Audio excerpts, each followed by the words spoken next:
Hi,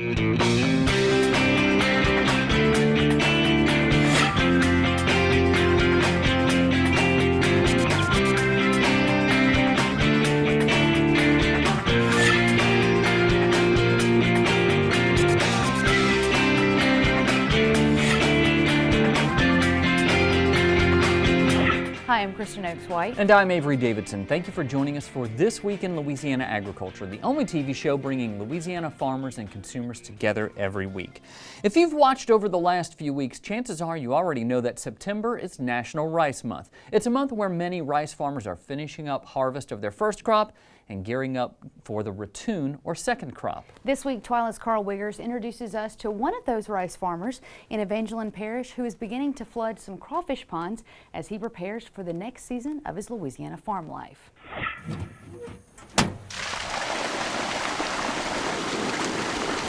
Water is pumping in Doral as Scotty Fontenot is about to turn his fields of rice into ponds of crawfish. He does this while he's waiting on this ratoon crop of rice to finish up. Second crop's a lot more uneven than a first crop. So you got rice in there right now that's just well headed and still straight. Some that's starting to fill out with the milk. These here are starting to bend, starting to turn yellow on the ends. And then you got some that's almost completely yellow already. With rice in many stages, Fontenot must keep a close watch on these fields. However, with rice prices in 2018, that second crop is crucial to rice farmers paying their bills. Right now, they pretty much stay at around $19. And with the PLC, around the $22, $23 range, we know it's not going to go any higher than that. Fontenot says those prices mean that he has to do more with the land that he has to make ends meet. You need the extra income to keep going year round. You used to just do your rice during the summer, but now you need something year round to keep things cash flowing. As hard as that makes Fontenot's job in September, harvesting rice and soybeans between almost daily rain showers, he says that challenge is a part of farming that he likes. It's a challenge. Sometimes I don't know if we like the challenge or not.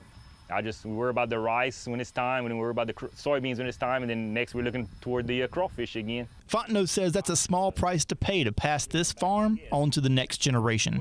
They talk about sustainable agriculture. If we want to keep our farm going, we've got to be able to pass it on to the next generation, and I guess that would be the reward, is passing it on to the next generation and see it go for another 30 years or 70 years. Fontenot farms around 1,000 acres north of Eunice. He has around 300 acres of soybeans that are ready for harvest, only when he gets enough of a break in the almost daily rains. Spoke with him today, and he was able to cut one field of soybeans yesterday. That's the good news. The bad news? So far, it's already rained about 1.5 inches today, and you guys, that's something that they're seeing a lot across the South. I mean, I know you've talked to Richard Fontenot, who's seeing a lot of damage and mold in his soybeans, and that's something that is not an issue for Scotty yet. But he said a few more days of rain like he's been getting, and he's going to start worrying. You know, when it comes to soybeans, I was talking to a few farmers down there when I was in the Crowley area recently, and they're telling me that some folks are going to have to just abandon their soybean fields because the quality is so bad. Neil Melancon is going to be heading out there next week to tell us a little bit about that. But I mean, Richard Fontenot sent me a picture of his soybeans, and when I tell you it looked like it was a science project because of all the mold growing on what he harvested, it was pretty bad. Yeah. What's Landon's looking like right now? I was about to say, find some wood to knock on because they've got about 1,000 acres left to harvest, and it started raining on Saturday, and it really hadn't stopped, and it doesn't look like it's going to stop for a few days. I think I saw him cutting some yesterday, and I saw he posted some pictures with you can see the clouds in the distance, but well, no, they weren't cutting them yesterday. They were moving them. Oh, okay. They're moving some out of bins because the prices are so terrible right now that they're storing a lot of them to wait until in the spring, hoping for some better prices. Yeah. So the story's the same, whether it's South Louisiana. I think if you've got a crop in the ground right now, a lot of people are getting delayed by the rain. Yeah. So. Remember that happening, a couple of years ago? It was a really wet October, and that just messed up all of our cane guys, our soybean guys, I mean, everybody, and we definitely don't want to see it on that cotton crop. no, not at all. Yeah. Thank you very much, Carl Wiggers. Well, Rice Month is not only about farmers bringing their crops to the rice mill, they also bring the crop to those in need. It's an annual event that usually includes Louisiana rice farmers making a sizable donation of their crops to local food banks. But this year, they're doing more. they're taking their message on the road. With the Rice Theater in Crowley, Louisiana as a backdrop, rice farmers in southwestern Louisiana gather to give to the food banks who help those in need. The best thing we can have on the shelves is white rice.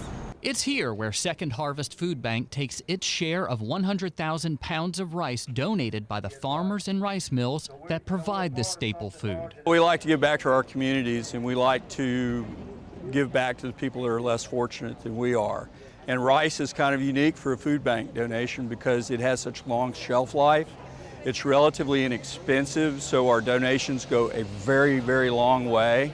It's very healthy for you, high carbohydrate, gluten-free. Everybody can eat rice.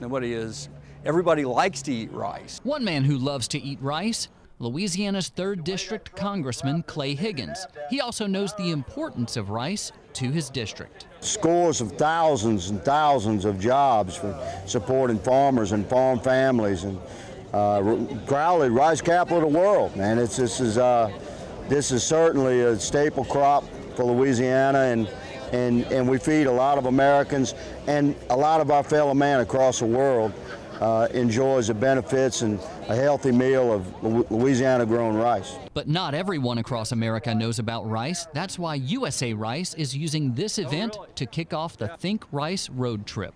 Let's go make our presence known across this country, giving out rice cookers and talking U.S.-grown rice. Cameron Jacobs is the domestic production manager for USA Rice. He says this truck is going to Milwaukee, Wisconsin, then the Pacific Northwest, and back south to California.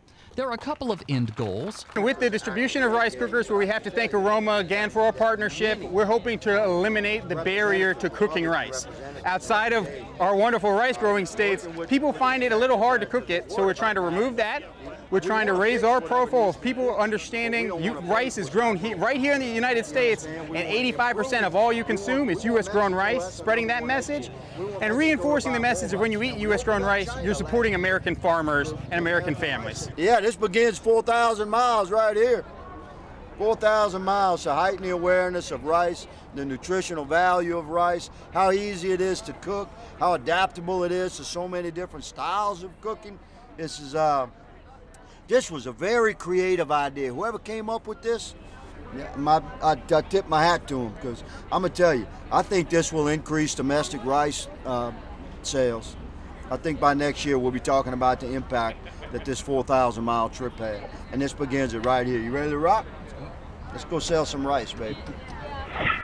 The Think Rice road trip will wrap up in San Diego, California for the annual Rice Outlook Conference. We'll have a link on our website, twilatv.org, so you can follow along on the trip. By the way, Louisiana rice farmers, they donated 100,000 pounds of rice to food banks in northeast and southwestern Louisiana, and that's more than they gave last year. But what I thought was really cool, and you could kind of see it in the story, moving this donation from the Louisiana State Capitol to the Rice Theater in Crowley, I think it sends a strong message. It shows that this is actually coming from the growers. This is something that they want to do and they want to be a part of. And when you're harvesting, you can't go all the way to Baton Rouge, all right? That's a bit of a trek when you're in the middle of harvest season for some event. This right here was right there, and to see Kevin Birkin out there, to see Jimmy Hoppy out there, all these great rice farmers, Jackie Lower, people who are very involved in the rice industry, to see them there and be a part of it, I think that just sends the right message. And it's different. They've been at the Capitol for so long that it's a nice change of scenery. It's good to be at the rice capital. Yeah. While September is Rice Month, Sugarcane Harvest has begun in earnest in Louisiana. This week, TWILA's Neil Melanson gives us a preview at how this season is shaping up. With a roar, the 2018 Sugarcane Harvest is on. Here on Clayton Hurdle's 1,000 acres of cane in West Baton Rouge Parish, the stalks look good, but there's something ominous on the horizon. As you can see, we're trying to get this in a hurry because we've got a pretty good rain event happening to the west coming this way, and not what you want the first 2 days of grinding. Ironically, this rain is coming after a hot, dry summer that slowed the growth on some cane. The effect of these late storms can be seen from the air, where you can see spots of lodging or cane that's laying down, which also makes the harvest difficult. It just slows everything down, slows the milling process down at the mill. It's not good on anything during harvest. The longer the harvest goes on, the more problems there will be. Hurdle is showing his guys the difference between the various heights of cane that have been affected by both weather and the ripener they've recently sprayed. And then it starts stacking the very top of the plant right here. It starts stacking the joints. That's an indication that the plot is working.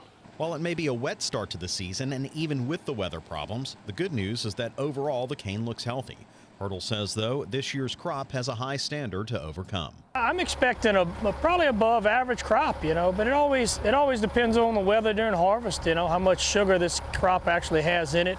I think the tonnage is going to be good enough to be a good crop. It's just a matter of whether, we've had a couple of record-breaking sugar per ton or sucrose years the last couple of years. It's hard to follow that up after the last couple of years, but I think we're still going to be at least above average crop.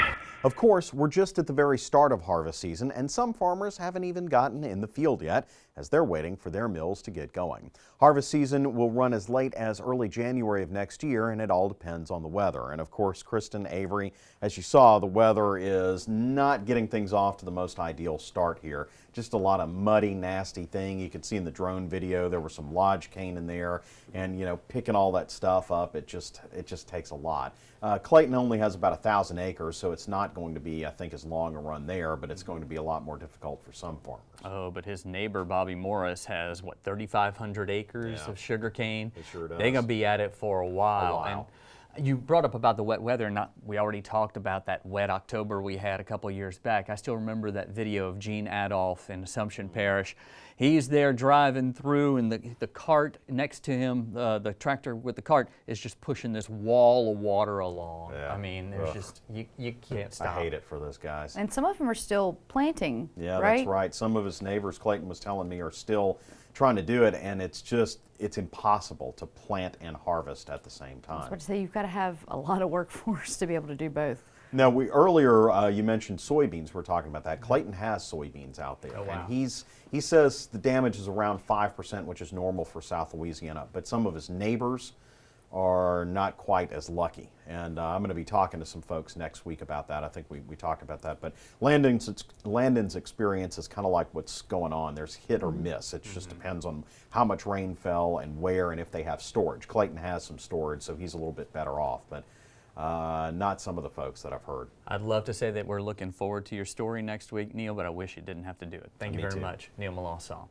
So let me check my calendar. Yep, it's late September in Louisiana, so we're at the point where it's time to harvest almost everything, including cotton. So far, this year's cotton harvest is encouraging. As Craig Gautreaux tells us, farmers are hopeful that this year's crop will wipe away the disappointment of the last 2 seasons. Planes are spraying, pickers are picking, and gins across Louisiana are ginning the 2018 cotton crop. This year's crop has the potential to be an excellent one. 60 to 70% of the crop is considered anywhere from good to excellent, and some preliminary yield reports, especially from up in the northeastern part of the state, are kind of scary, really scary good. The 2 previous seasons were plagued by tropical storms and heavy insect and disease pressure. Growing conditions were not ideal for northwest Louisiana, but the rest of the state appears to have a bumper crop. This may be the best cotton crop we've had since 2013 and 2014 crop, which were our all-time best cotton crops. And farmers need those high yields. Cotton prices have increased slightly, but other commodity prices have fallen. Past years we've relied heavily on soybean and corn prices to kind of help us survive, but at this time, those prices are down as well. While the cotton looks good in the fields, farmers must still get it harvested into the gins before they are paid. Until then, it is still at risk to the weather. Get in the field as early as you can in the morning and go as late as you can at night, simply because it rains quite frequently here across the state. Frommie expects farmers to complete the harvest by the end of October. With the LSU Ag Center, this is Craig Gautreaux reporting. Now, Louisiana has about 180,000 acres of cotton this year, but because of the success of this year's crop, Frommie expects to see an increase next year. Well, the Louisiana Department of Agriculture and Forestry recently hosted several informational meetings on the Food Safety Modernization Act's new produce safety rule. Commissioner Mike Strain explains the implementation of this new rule.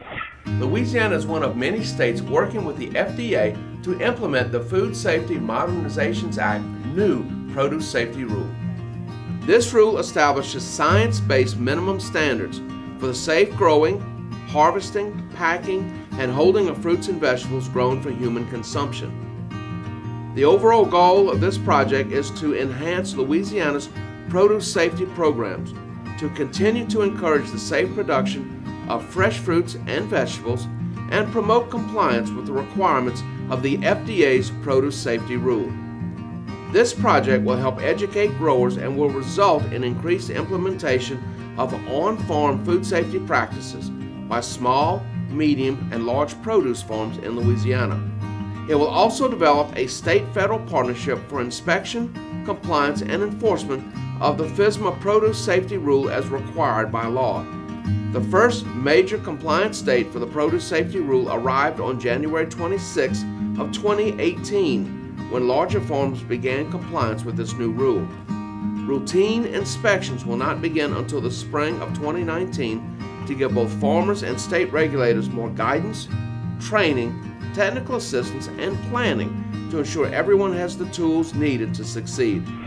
One more meeting is scheduled for October 2nd from 2 to 4 p.m. at the Courtyard by Marriott in Ruston, Louisiana. To find out more information about the new rule and about those meetings, visit our website at twilatv.org. Still to come on TWILA, we found a video that is sure to make you smile and probably give you a few goosebumps as well. But first, we have a story about hogs, hay rides, and Hail Marys, the kind that you throw in football.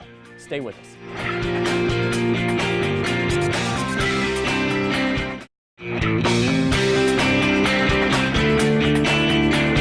Fans of farm-to-table dining know that it starts with a farm. This week, TWILA's AJ Sabine brings us to Sunset, Louisiana, where T. Moise Farms is hog heaven for those in search of country flavor.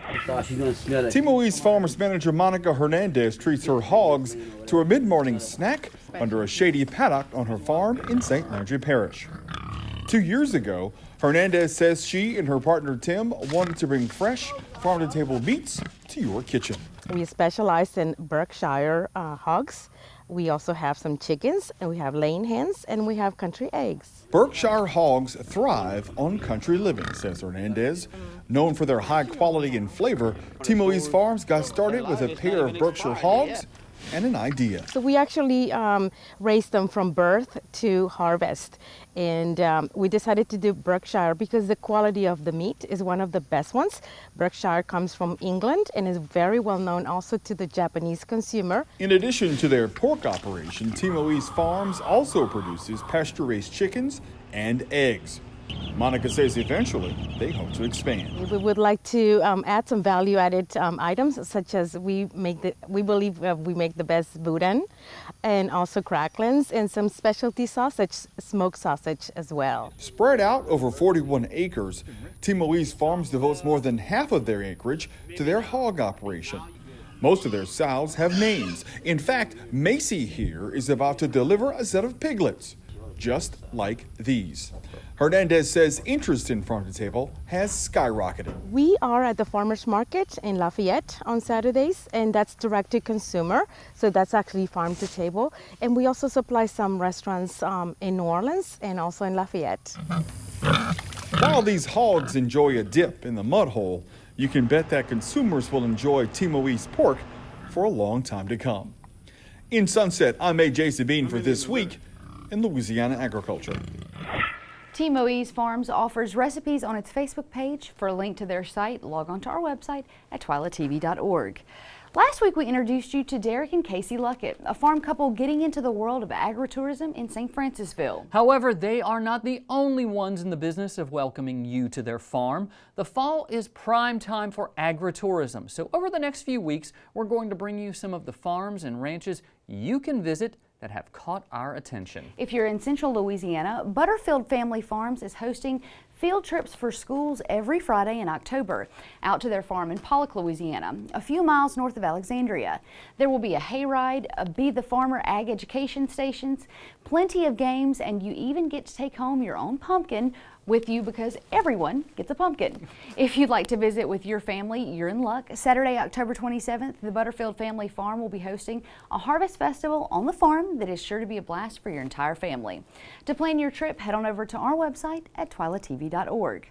Well, farmers aren't the only ones putting the spotlight on Louisiana agriculture. Louisiana Tech is suiting up for its second annual Agriculture and Forestry Day at the football game. This will happen on Saturday, October 6th, when the Bulldogs face the Blazers of the University of Alabama at Birmingham. And I know that school because Neil Melançon's wife got her master's from there. So that's how come I know that they have a really cool dragon mascot. During the game, there'll be special videos about the importance of agriculture, and of course, Commissioner of Agriculture and Forestry, Dr. Mike Strain, will be there as well.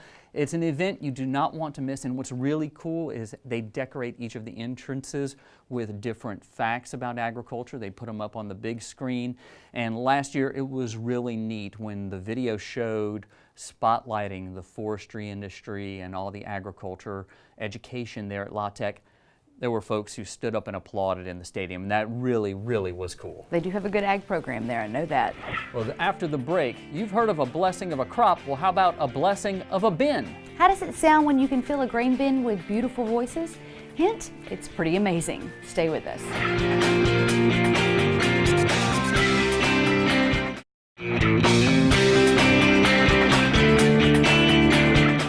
This week, we're bringing you a TWILA boost that you have to see and hear to believe. Kansas farmer Derek Klingenberg has made a name for himself on social media with several viral video hits from his farm. But his latest video tops them all, in my opinion.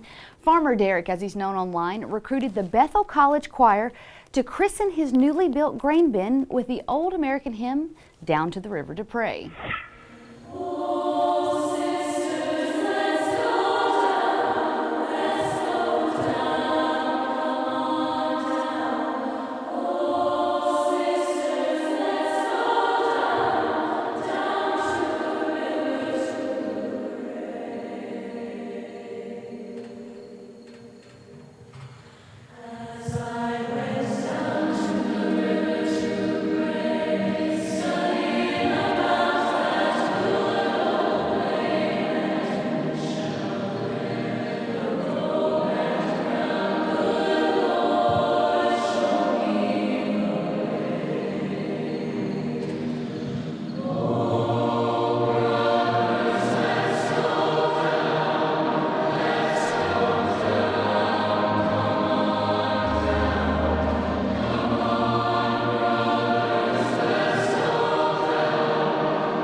I told you, wasn't that great? Made me think of Oh Brother, Where Art Thou? I love that too. movie. I do.